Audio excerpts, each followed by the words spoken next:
En esta radioemisora presentamos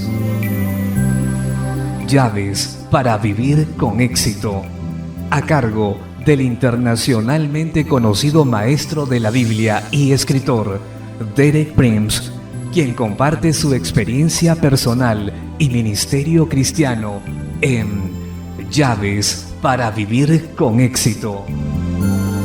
Bienvenidos.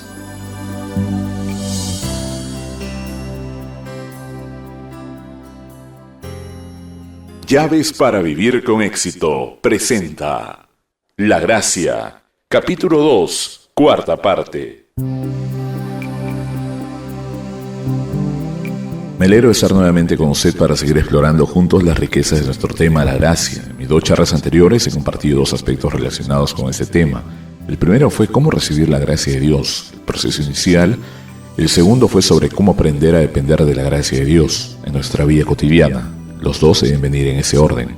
Lo primero que debemos hacer es aceptar la gracia de Dios en Jesús por medio de una transacción definitiva, un nacer de nuevo, y después de eso debemos aprender a depender de la gracia de Dios en la vida diaria.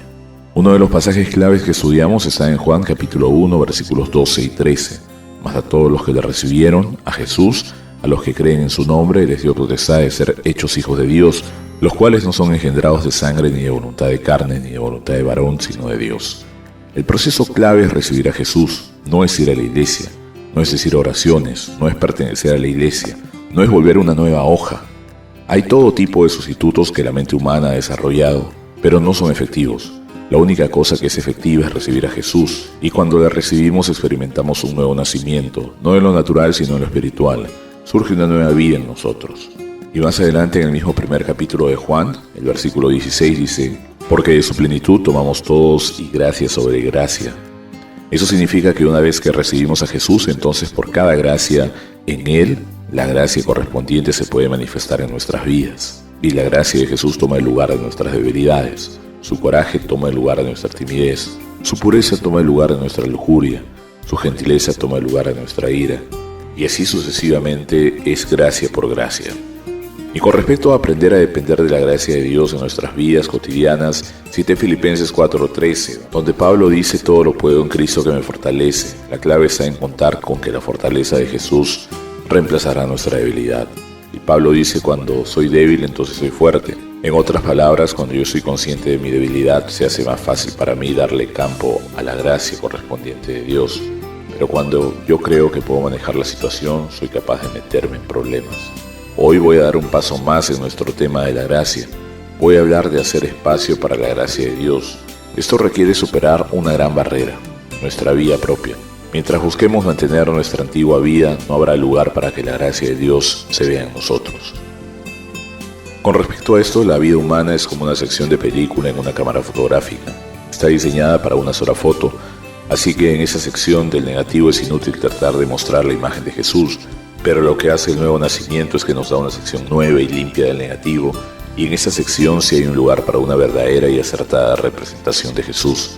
Pero no trate de sobreimponer a Jesús en el negativo que tiene la vida antigua, porque lo único que obtendrá es una imagen borrosa y nada será claro. Esa verdad está implícita en un pasaje que cité ayer de las Escrituras de Pablo, donde dice: con Cristo estoy juntamente crucificado y ya no vivo yo, mas Cristo vive en mí. Debo aceptar mi muerte antes que la vida de Jesús se manifieste en mí.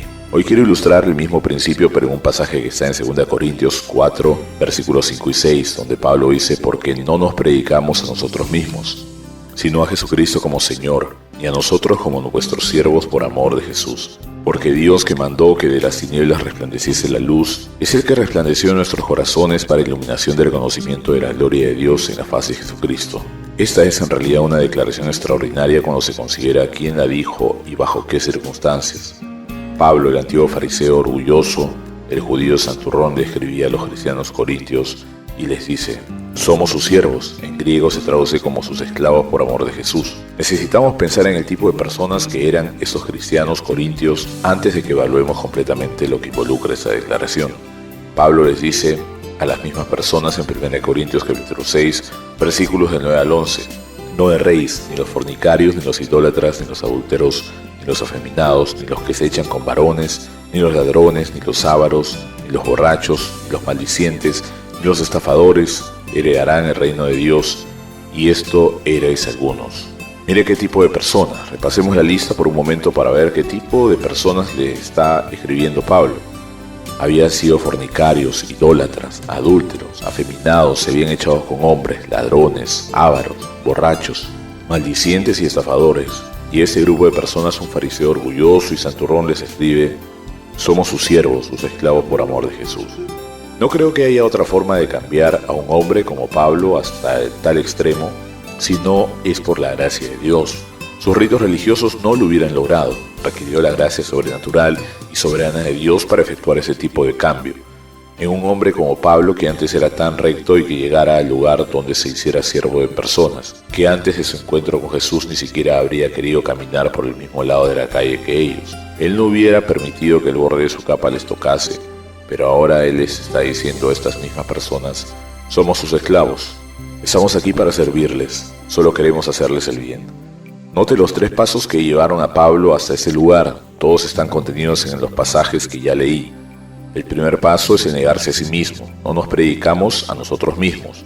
El segundo paso es reconocer el señorío de Jesús. Cristo Jesús es el Señor. Y el tercer paso es hacernos siervos. Esa es la clave. Repetiré los pasos rápidamente. Negación del ser propio. Cristo Jesús el Señor. Reconocer el señorío total de Jesús en todas las áreas de nuestra vida. Y la última es que ésta nos hace siervos, sus esclavos. La gracia de Dios nos ha cambiado tan completamente que gozosos haremos cualquier cosa para ayudarles a experimentar la gracia que nosotros hemos conocido. Pablo continúa para enfatizar que esa gracia milagrosa está siempre contenida en vasos de barro para que estemos continuamente dependientes de la gracia. Dice así en 2 Corintios capítulo 4, versículos del 7 al 12. Pero tenemos este tesoro en vasos de barro para que la excelencia del poder sea de Dios y no de nosotros, que estamos atribulados en todo, mas no angustiados, en apuros, mas no desesperados, perseguidos, mas no desamparados, derribados pero no destruidos, llevando en el cuerpo siempre por todas partes la muerte de Jesús, para que también la vida de Jesús se manifieste en nuestros cuerpos. Porque nosotros que vivimos siempre estamos entregados a muerte por causa de Jesús, para que también la vida de Jesús se manifieste en nuestra carne mortal, de manera que la muerte actúa en nosotros y en vosotros la vida. La última oración es muy significativa. La muerte actúa en nosotros y en vosotros la vida.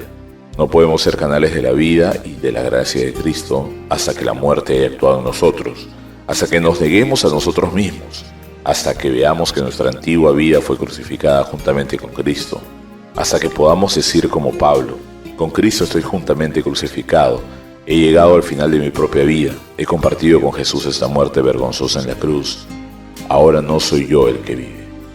Y una vez que llegamos al final de nuestra propia vida, de nuestra propia suficiencia, de nuestra propia justicia y nuestra propia fuerza, así como lo hizo Pablo, entonces la vida de Dios fluye hacia otros a través de nosotros.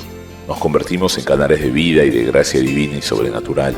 En mis muchos años de experiencia en el ministerio he aprendido que generalmente los resultados más positivos de mi ministerio vienen cuando estoy molesto o bajo presión o cuando gustosamente desearía estar haciendo otra cosa, porque es siempre a través de la muerte de uno mismo que la vida de Jesús se puede manifestar. Así que cuando esté pasando días difíciles como los que está pasando ahora, recuerde que usted es simplemente un vaso de barro. No se aflija de las presiones por los problemas y por las pruebas, porque de todos modos vendrán. Solo son una manera de recordarle que ya no es usted el que vive, sino que es Jesús el que vive en usted. Usted tiene este tesoro en un vaso de barro. Es un vaso frágil, pero recuerde que la fortaleza de Dios es muy perfecta en esa debilidad. Todo está diseñado para mantenerlo dependiente aún más de la gracia de Dios. Nuestro tema por hoy ha terminado. Regresaré nuevamente mañana para hablar del tema jactancia en la gracia solamente.